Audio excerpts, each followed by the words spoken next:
अस्सलाम वालेकुम पाइसियंस, मैं हारिस अज़मी प्रोफेशनल एस्ट्रोलॉजर आपकी खिदमत में हाज़िर हूँ। 2022 के बारे में जो रिसर्चेज़ मेरे पास हैं लॉन्ग टर्म प्लैनेट से रिलेटेड, वो आपकी खिदमत में पेश करता हूँ। इस हफ़्ते वीकली वीडियो आपकी खिदमत में नहीं दे सकूँगा, शेड्यूल बहुत हैक्टिक चल रहा है और वीकली वीडियो मुझे स्किप करनी पड़ रही है सिर्फ आपके लिए 22 का एक पार्ट क्रिएट करने के लिए। इस पार्ट में मैं जो लॉन्ग टर्म प्लैनेट्स हैं उनके बारे में ज़िक्र करने वाला हूँ, सैटर्न, जुपिटर एंड यूरेनस।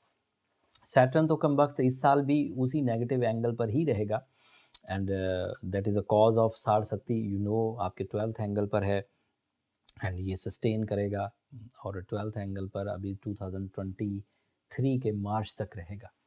और इसको ओवरकम करने के लिए आपने अपनी रेमेडीज़ परफॉर्म करना शुरू कर ही दी होगी, सूर्य शम्स की सूरत में, ब्लू सफ़ायर की सूरत में। जो लोग उससे इस्टेब्लिश हो गए हैं तो दैट मीन्स वो अगले 7 साल भी इसी आर्टिफिशियल फ्यूल को ही लेकर अपने आप को स्मूथ टाइम बिहेवियर जनरेट करके दे सकते हैं। बट अगर कोई उलझे हुए हैं तो फिर वो इससे बड़ी रेमेडीज़ भी हैं, वो भी आप आज़मा सकते हैं, लेकिन वो बर्थ चार्ट कैलकुलेशंस के बाद ही पॉसिबल हो सकेगी। बट एक खुशखबरी है इस हफ्ते, सैटर्न का ये तो साढ़े वाला सीज़न इस साल भी चलेगा, अगले साल भी चलेगा, फिर ये फर्स्ट एंगल पर चला जाएगा। वहाँ पर ये डिफरेंट तरह की नेगेटिविटीज़ करेगा, लेकिन साढ़े का मतलब तो 7.5 ईयर है, वो 2025 तक इसी तरह चलेंगे। लेकिन जुपिटर आपके लिए इस साल मौजू हो जाएगा अभी 29 ऑफ दिसंबर को। पहले वो भी 12वें घर में था और जो थोड़े बहुत फ़ायदे आ सकते थे, तकरीबन 39%, वो 39% भी रुके हुए थे।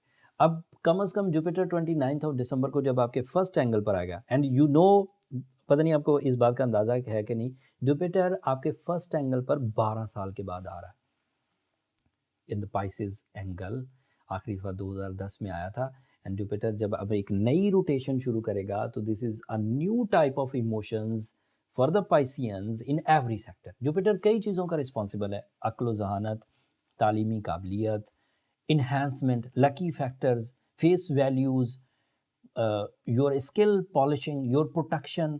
तो वो जो सारी चीज़ें पहले 12वें घर में जाके स्टक हो रही थी, उनमें से एक तो निकल आई क्योंकि 39% के एडवांटेजेस देगी। उस 39% के एडवांटेजेस में क्योंकि माइंड स्किल्स मुयस्सर हैं, तो जिसके पास mind skills fresh and powerful मुयस्सर आ जाएँ, वो अपनी ज़िंदगी के कई शोबे रोशन कर सकता है, इज़्ज़त बना सकता है, पैसे बना सकता है। तालीम, institutional achievements, creations, researches, inventions, even mind abilities के एवज़ वो अपनी खराबियों के हल भी ढूँढ सकता है। सो जुपिटर का रिलीज़ होना किसी ब्लेसिंग से कम नहीं, और ये 2022 को साढ़े के इम्पैक्ट को कम से कम 40% नीचे कर देगा।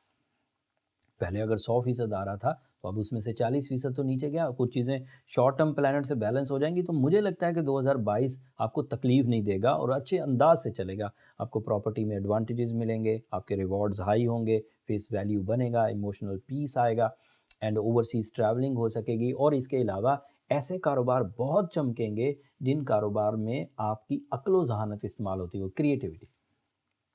एंड जुपिटर के फर्स्ट एंगल पर आने से आपकी नेचुरल स्किल्स भी जो किसी वजह से खो गई थी, लेट्स से कोई आदमी किसी बहुत बड़े गम से निकल गुजरा हो और उसका कॉन्फिडेंस शेक हो गया हो या उसकी बहादुरी कम पड़ गई हो, कोई इवेंट हो जाता है, जैसे कोई स्नैचिंग हो जाए, जैसे कोई किसी गमगीन इवेंट से गुजरा हो, किसी प्यारे की उसने दुनिया से जाना उसने महसूस किया हो अपने किसी प्यारे का, तो उससे नेचुरल स्किल्स हमेशा नीचे चली जाती। बट जब जुपिटर पहले घर में आएगा तो वो नेचुरल स्किल्स को रीफ्यूलिंग मिलेगी, रीबर्थ मिलेगी, रीपॉलिशिंग मिलेगी और चीज़ें दोबारा स्टेबल होगी। If you are brave sometime, so again you are brave. If you are confident, so again you are confident. If you are genius, again you are genius. And इसी तरह अगर researches, creative ideas, शायर, अदीब, ये तरह की जज्बाती कैफियत होती हैं, ये भी बढ़ेंगी। जुपिटर इस साल दो तरह का बिहेव करेगा, ये फर्स्ट एंगल पर भी जाएगा और सेकंड एंगल पर भी जाएगा। Second angle means Aries angle, 2 महीनों के लिए, फिर वहाँ से रेट्रोग्रेड होकर दोबारा फर्स्ट एंगल पर ही, फर्स्ट हाउस में ही अपनी आकर एंड करेगा। तो जब ये सेकंड एंगल पर कुछ दिनों के लिए होगा, तकरीबन 10 मई के बाद होगा, एट दैट टाइम आपके लिए मटेरियल एडवांटेजेस की वजह भी बनेगा। रुपए पैसे के अच्छे मुनाफे, इन्वेस्टमेंट्स का एकदम से आपके लिए फेवरेबल हो जाना, उलझे हुए कामों का सॉल्व हो जाना। लेकिन वो वहाँ ज़्यादा दिन नहीं गुजरने वाला, फिर 2023 में वो ज़्यादा टाइम उसमें गुजारेगा। तो लिहाजा अब साढ़े के इम्पैक्ट कई तरह से शॉर्ट टर्म प्लैनेट से, जुपिटर की सपोर्ट से, जुपिटर की एक नई रोटेशन शुरू होने लगी 12 साल के बाद, तो आपको कुछ रिलीफ ही मिलेगा। तो साढ़े से ज़्यादा परेशान होने की ज़रूरत नहीं, लेकिन साढ़े को ब्लू सफ़ायर से एंड सूर्यशांस से रिकवर ज़रूर करें। जुपिटर का रेट्रोग्रेशन सीज़न जो होगा वो इस साल 27 जुलाई से नवंबर की 23 तारीख तक रहेगा, तो वो उसका वीक सीज़न होगा। एट दैट टाइम आप साढ़े में भी होंगे, जुपिटर की सपोर्ट भी नहीं होगी, तो वो सीज़न आपको थोड़ा सा अवॉइड करना होगा या मोहतात रहकर चलना होगा, या उस सीज़न में आपको अपनी जो स्पिरिचुअल रेमेडीज़ हैं या एस्ट्रोलॉजिकल रेमेडीज़ हैं उन्हें परफॉर्म करना होगा। 27 जुलाई से लेकर 23 नवंबर, this is the retrogression season of Jupiter. Okay, Uranus is the last planet जिसके बारे में मुझे जिक्र करना था, बट ये एक ऐसा प्लैनेट है जो आपके थर्ड एंगल पर है और 2025 तक ये थर्ड ही एंगल पर रहेगा। तो जो 2020 में हुआ, जो 2021 में हुआ, वही 22 में होगा, एंड 23 में भी वही होगा, 24 में भी होगा, और मुसलसल 25 तक, ऐसे 7 साल ये इधर ही रहने वाला है।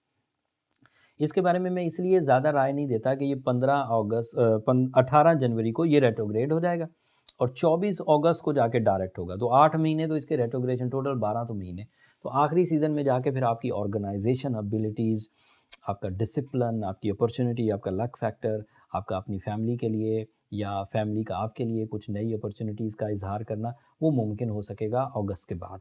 बहरहाल वो एक प्लैनेट था, उसका जिक्र करना ज़रूरी था, लेकिन वो इस साल कोई ज़्यादा खातर खा नताइज नहीं देगा। अब जो दूसरा पार्ट है इसका शॉर्ट टर्म प्लैनेट्स का, वो भी कोशिश करके अगले हफ्ते या कुछ दिनों बाद मैं आपकी खिदमत में पेश कर दूंगा। आखिरी बात मैं ये कहना चाह रहा था पाइसेन कि शॉर्ट टर्म प्लैनेट्स तेज़ आते हैं, कुछ ही दिनों में अपने जौहर दिखाते हैं और चले जाते हैं, वो आदतों का हिस्सा नहीं बनते। बट ये जो लॉन्ग टर्म प्लैनेट्स होते हैं, जैसे अगर कोई बंदा 7 साल मुसलसल नाकामी का मुंह देखता रहे साढ़े की वजह से, तो वो मुसलसल नाकामी की वजह से कॉन्फिडेंस खो देगा। तो इसका मतलब क्या हुआ कि वो आपकी ज़ात पर असर कर गई चीज़ें। जैसे 2.5 साल तक अगर सैटर्न नेगेटिव रहे तो उससे आपके अंदर जो हिम्मत, करेज होती है वो कम पड़ जाती है। अगर जुपिटर मुसलसल नाकामी की तरफ हो तो उसकी वजह से बंदे के अंदर लक फैक्टर के बिलीव्स कम हो जाते हैं। अगर जुपिटर पॉजिटिव हो तो बंदे को अपनी सलाहियतें भरपूर मिलती हैं, उसको रिस्क टेकिंग मिलता है। तो इनका कहने का मतलब ये है कि इनका असर ज़ात पर आता है, इनका असर सिर्फ मामलों तक महदूद नहीं रहता, मैटर्स ऑफ लाइफ तक नहीं, लाइफ परफॉर्मेंसेस पर आ जाता है। तो इसलिए इनका स्टेबल स्मूथ रहना या इन्हें स्टेबल करने की कोशिश करना ज़रूरी हुआ करता है। बाकी अगर कोई शॉर्ट टर्म प्लैनेट है, 20-22 दिन ख़राब भी हुआ, 20-22 दिन में अगर कोई ट्रबल आने वाली भी हो, वैसे तो नहीं आनी चाहिए क्योंकि ट्रबल का तो एक लम्हा ही बहुत हैवी होता है, लेकिन वो आदतों का हिस्सा नहीं बनता। अगर कोई बंदा 20 दिन के लिए नॉन रोमांटिक है तो 20 दिन के बाद रोमांटिक हो ही जाएगा। अगर बंदा 20 दिन के लिए बुज़दिल है तो 20 दिन के बाद बहादुर हो ही जाएगा। अगर कोई बंदा 20 दिन तक अपनी माइंड को अच्छा परफॉर्म नहीं कर पा रहा तो 20 दिन के बाद कर ही पाएगा, लेकिन वो शॉर्ट टर्म है। ये लॉन्ग टर्म अगर डिफ़िकल्टीज़ पैदा करें तो ये सीवियर डिफ़िकल्टीज़ पैदा करते हैं।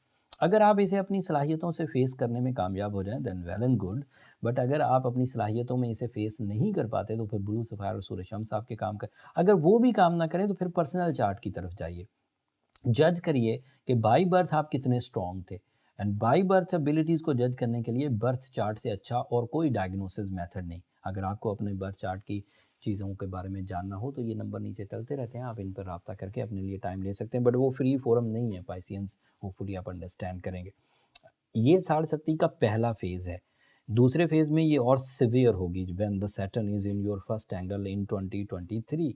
लिहाजा उससे पहले ही अगर आप अपने आप को कवर कर जाएँ तो ज़्यादा अच्छा होगा एज़ कम्पेयर टू कि आप सिवियर सिचुएशन में फँस कर फिर ट्रीटमेंट की तरफ जाएँ। This is my professional opinion, hopefully आप अंडरस्टैंड करेंगे। अब मुझे इजाज़त दीजिए, अगर ये मेरी कोशिशें, मेरी रिसर्चेज़ आपके किसी काम आई हों या आपको ये सुनकर कुछ नॉलेज हासिल हुई, चाहे इतना सा भी फ़ायदा हुआ हो, तो अपनी दुआओं में हमें ज़रूर याद रखिएगा। मेरी टीम के लिए भी ज़रूर दुआ करिएगा, बहुत मेहनत कर रहे हैं, एंड चैनल को भी ज़रूर सब्सक्राइब कर। आपकी ये सब्सक्रिप्शन वाली मोहब्बत तो है जिसकी वजह से हम पाकिस्तान में number 1 astrological professional forum perform कर रहे हैं। आपकी ये मोहब्बतें इसी तरह बरकरार रहें तो हमारी तरफ से भी रिसर्चेज़ इसी तरह फ्रीली एंड फ्रीक्वेंटली आपकी तरफ आती रहेंगी। चैनल को सब्सक्राइब करना मत भूलिएगा। अगले हफ्ते तक के लिए अल्लाह निगहबान।